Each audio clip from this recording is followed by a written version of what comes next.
This is my review of the Cozy Adjustable Cooking Heat Mat. I have this because it was a gift from a friend. I was showing her how I make sourdough bread, and soon later this showed up on my doorstep. I really love it because the heat is adjustable. I can set the temperature that I want and it will hold that heat for hours. I generally plug it in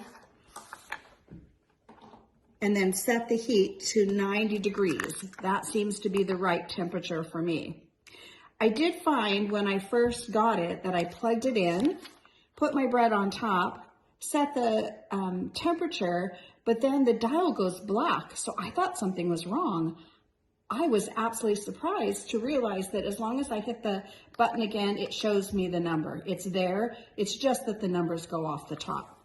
It spreads out evenly. I put a placemat on top of it and then put my bread dough or my sourdough starter on top, and it keeps it a really nice consistent heat so that it raises well. It really shortens the amount of time it takes my bread to rise.